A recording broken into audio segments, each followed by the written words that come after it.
Bulletin में सबसे पहले आपको बताएं, वर्ल्ड कप में कौमी टीम की नाकामी के बाद बॉलिंग कोच मॉर्नी मॉर्कल ने इस्तीफा दे दिया है। तर्जुमान पीसीबी ने कहा है कि मॉर्नी मॉर्कल ने लीग्स में मसरूफियात की वजह से ओहदे से इस्तीफा दिया है। और पीसीबी ज़राए का ये कहना है कि मॉर्नी मॉर्कल को दौरा ऑस्ट्रेलिया तक टीम के साथ काम करना था, लेकिन तर्जुमान पीसीबी ने यह भी बताया कि मॉर्नी मॉर्कल ने लीग्स में मसरूफियात की वजह से ओहदे से इस्तीफा दिया है। वर्ल्ड कप में कौमी टीम की नाकामी के बाद बॉलिंग कोच मॉर्नी मॉर्कल ने इस्तीफा दे दिया है। पाकिस्तान टीम के बॉलिंग कोच के तौर पे काम कर रहे थे मॉर्नी मॉर्कल और साउथ अफ्रीका से इनका ताल्लुक़ है।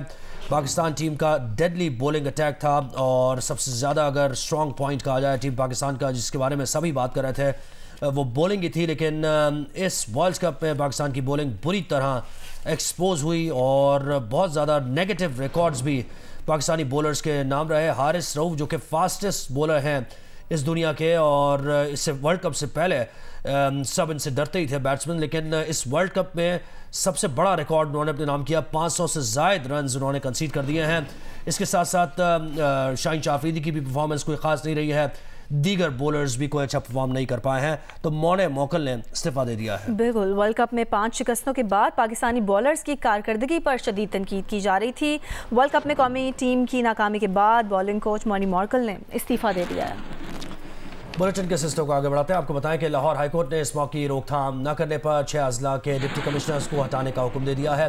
तबादले का हुक्म पाने वालों में जंग, हाफिजाबाद, खानेवाल, ननकाना, बावलनगर और शेखुपुरा के डिप्टी कमिश्नर शामिल हैं। समाअत के दौरान जस्टिस शाहिद करीम ने कहा कि हुकूमत ने छुट्टी की और सब अफसरान और जिम्मेदार छुट्टियों पर चले गए। चीफ सेक्रेटरी पंजाब फौरी उन 6 अफसरान को तब्दील करने का नोटिफिकेशन करें।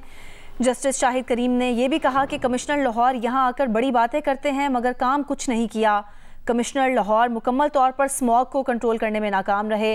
जस्टिस शाहिद करीम ने स्मॉग के पेश नज़र हफ्ते के रोज़ स्कूल्स और कॉलेजेस बंद रखने और दफातर में हफ्ते में 2 रोज़ वर्क फ्राम होम की पॉलिसी पर अमल करने का हुक्म भी दिया।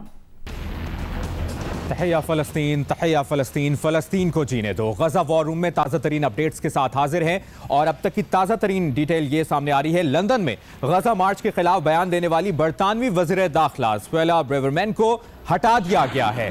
बरतरफ सुएला ब्रेवरमैन ने लंदन के गज़ा मार्च को नफरत का मार्च करार दिया था और उनके इस बयान के बाद उनके इस्तीफे का मुतालिबा भी सामने आ रहा था। तफसील जानते हैं, नुमाइंदा जियो न्यूज़ मुर्तज़ा अली शाह ने हमें ज्वाइन किया है।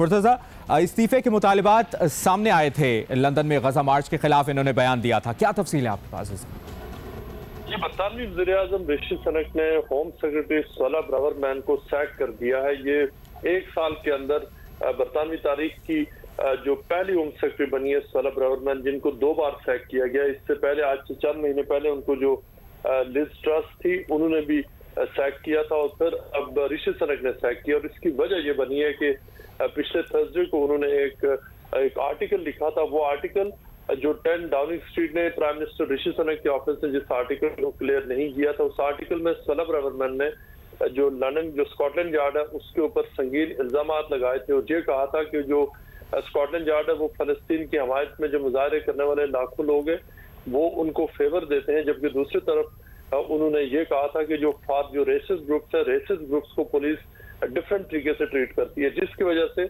उस आर्टिकल के छपने के बाद जब सैटरडे को लंदन में बहुत बड़े पैमाने पर फसादात हुए, जिसमें बहुत सारे जो रेसिस्ट ग्रुप्स है, फुटबॉल हुलिगन्स है, वो बरतानिया के मुख्तलिफ हिस्सों से आए और उन्होंने आकर वहाँ पुलिस पर हमला किया और उन्होंने वहाँ जो फलस्तीन की हमायत में मुजाहरा करने वाले लोग थे उनके साथ वो क्लैशेस भी उनके हुए।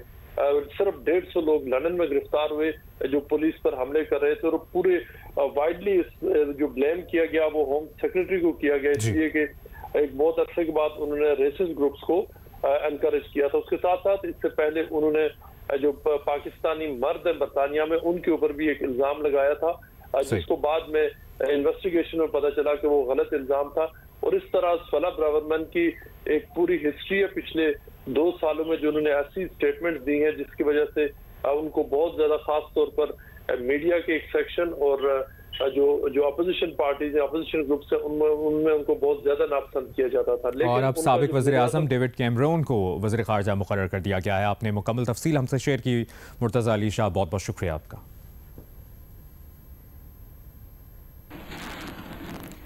और गजा से इंतहाई तशवीशनाक खबर यह है कि गजा के तकरीबन तमाम अस्पताल बंद हो गए हैं। अशिफा और अल-कुद्स अस्पताल के बाद कमाल उद्वान अस्पताल ने भी काम बंद कर दिया है। अस्पतालों में ईंधन और बिजली ना होने से मरीज दम तोड़ने लगे। अस्पतालों में रखी लाशें खराब होने लगी हैं। डॉक्टर्स बेबसी की तस्वीर बन गए। इस्राइली दावों के बावजूद अस्पताल से निकलने वालों को महफूज रास्ता ना मिल सका। अस्पताल से निकलने वाले इस्राइली स्नाइपर्स के हमलों का निशाना बन रहे हैं।